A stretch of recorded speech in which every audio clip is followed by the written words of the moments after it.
சிறகடிக்க ஆசை சீரியல்ல இனிய எபிசோட்ல என்ன நடந்திருக்கு அப்படிங்கிறத பார்க்கலாம். இங்க நம்ம ரவியும் ஸ்ருதியும் வந்து சீதாவோட கல்யாணத்துக்கு ஏதாச்சும் பண்ணணும் அப்படின்னு பேசிக்கிட்டு இருக்கும் பொழுது, நம்ம ரவி இருந்துக்கிட்டு சீதாவோட சமையல் செலவு எல்லாத்தையுமே நான் தான் ஏத்துக்க போறேன் அப்படின்னு சொல்லிக்கிட்டு இருக்கிறாப்ல.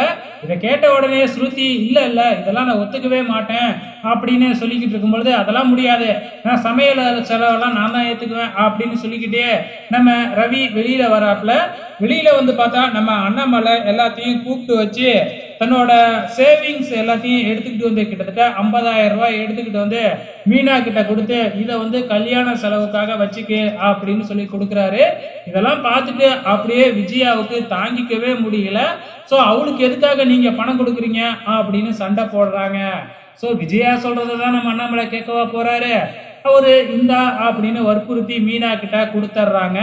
அப்ப நம்ம ரவி இருந்துக்கிட்டு சீதாவோட கல்யாணத்துல என்னோடது தான் சாப்பாடு செலவு அப்படின்னு சொல்லி சாப்பாடு செலவெல்லாம் நான் ஏத்துக்கிறேன், நீங்க யாருக்கிட்டையும் சொல்லாதீங்க அப்படின்னு ரவி சொல்றப்ப ஸ்ருதி பக்கத்துல இருந்துக்கிட்டு அதெல்லாம் ஏத்துக்க முடியாது, வெறும் சாப்பாடு செலவு மட்டும்தான் ஏத்துக்குவியா, கூடவே சேர்த்து 3 பவுன் வேறையா நாங்க கொடுக்குறோம் அப்படின்னு சொல்றாங்க. ஸோ அதுக்காக தான் முடியாதுன்னு சொன்னியா அப்படின்னு ரவி ஸ்ருதி கிட்ட கேட்ட ஆமா அப்படின்னு சொல்றாங்க. இப்படி ஸ்ருதி 3 பவுன் கொடுக்குறேன்னு உடனே நம்ம விஜயா மறுபடியும் ஷாக் ஆகி மறுபடியும் குயோ குயோன்னு கத்த ஆரம்பிக்கிறாங்க.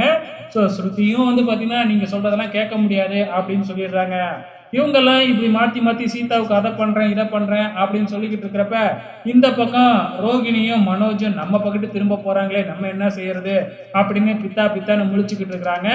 நம்ம ஸ்ருதியும் வந்து நம்ம ரோகிணியும் பதிலுக்கு சீதாவுக்கு நான் ஃப்ரீயாகவே மேக்கப் போட்டு விட்றேன் அப்படின்னு சொல்லி ஒத்துக்கிறாங்க.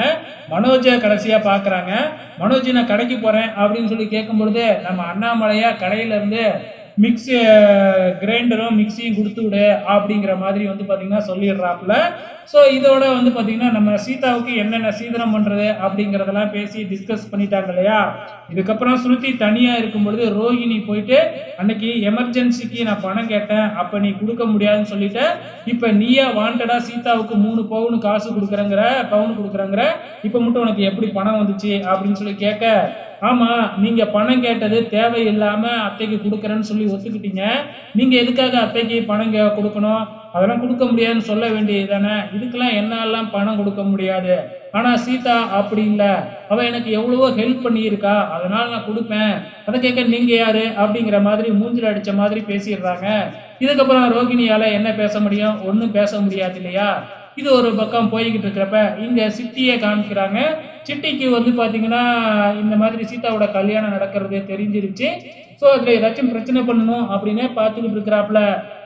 கடைசியா நம்ம பிஏவை கூப்பிட்டு ஆமா நீ ரோகிணி கிட்ட பணம் கேட்டு போனியே அது என்னாச்சு அப்படின்னு சொல்லி கேட்க, எங்க போய் மிரட்டி பார்த்தேன் அவ எதுவுமே பேச மாட்டேங்கிறா, பணம் இல்லை அப்படின்னு சொல்லிக்கிட்டு இருக்கா அப்படிங்கிற மாதிரி சொல்றாங்க.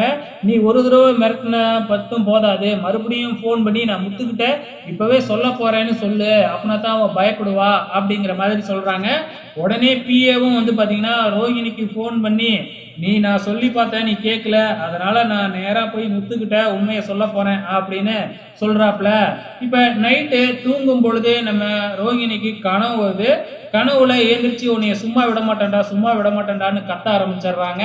உடனே எல்லாருமே அங்க கூடிடுறாங்க, ரோஹிணியா இப்படி கத்துறா அப்படின்னு சொல்லிட்டு. ஆனா ரோஹிணி இருந்துட்டு எனக்கு எதுவுமே தெரியாது நான் தூங்கிட்டேன் அப்படின்னு பொய்ய சொல்லிட்டு அப்படியே உள்ளார ஓடிடுறாங்க. ஸோ நாளைக்கு என்ன நடக்க போகுது அப்படிங்கிறத பொறுத்திருந்து பார்க்கலாம்.